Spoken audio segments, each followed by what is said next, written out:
በዚህ ሰከንድ አንድ ሰው ሲወለድ ሌላው ደግሞ ከዚህ ዓለም ይለያል። በየደቂቃው 250 ህጻናት ምድራችንን ሲቀላቀሉ በመቶዎች የሚቆጠሩ ደግሞ የመጨረሻ ትንፋሻቸውን ይተነፍሳሉ።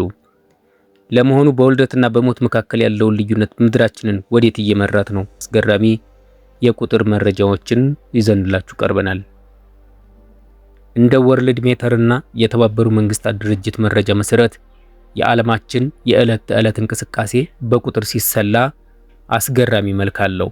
የውልደት መጠንን ስንመለከት በየደቂቃው 250 ህጻናት ሲወለዱ በቀን ወይም ደግሞ በ24 ሰዓት ውስጥ 360 ሺህ ህጻናት ይወለዳሉ። በአመት ወደ 131 ሚሊዮን ህጻናት ይወለዳሉ። የሞት መጠንን ስንመለከት በደቂቃ ውስጥ በአንድ ደቂቃ ማለት ነው 105 ሰዎች ከዚህ ዓለም ይለያሉ።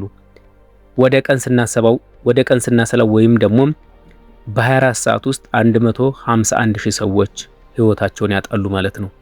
በአመት ወደ 55 ሚሊዮን ሰዎች ከዚህ ዓለም በሞት ይለያሉ። ይህ ማለት በየቀኑ በውልደትና በሞት መካከል ያለውን ልዩነት ሲሰላ የዓለም ህዝብ ቁጥር በየቀኑ በ290 ሺህ አዲስ ሰዎች ይጨመራል። በአመት ደግሞ ወደ 76 ሚሊዮን የሚጠጋ አዲስ ህዝብ ወደ ምድራችን ይቀላቀላል ማለት ነው።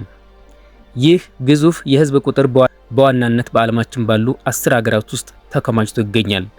በ2026 የህዝብ ብዛት ግምት መሰረት ይዞታቸውንም እንደዚህ እንመለከተዋለን።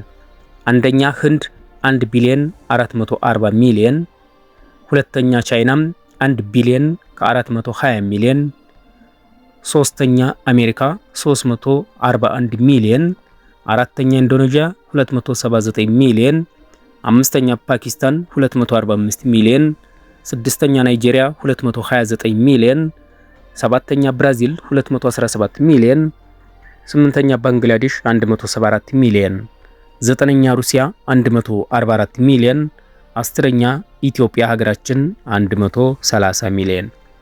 ቁጥሮቹ እንደሚያሳዩት ውልደት ከሞት በሁለት እጥፍ በላይ ይበልጣል። በተለይም እንደ ኢትዮጵያ ባሉ በማደግ ላይ ባሉ ሀገራት የወጣቱ ቁጥር ከፍተኛ መሆኑ ለወደፊት ትልቅ የሰው ኃይል እድል ቢፈጥርም እንደ ምግብ፣ መጠለያ፣ ስራ ያሉ ፍላጎቶችን ለማሟላት ትልቅ የቤት ስራ ይጥላል። እናንተስ የዓለም ህዝብ ቁጥር በየዓመቱ በ76 ሚሊዮን መጨመሩ ያስፈራችኋል ወይስ እንደ መልካም አጋጣሚ ታዩታላችሁ? ባችሁን ኮሜንት ላይ አጋሩን። ቪዲዮን ከወደዳችሁት ላይክ እና ሼር አትርሱ። ለቻናላችን አዲስ ከሆናችሁ ሰብስክራይብ በማድረግ ይሁኑ። በቀጣይ ቪዲዮ እስከምንገናኝ ሰላም ይቆየን።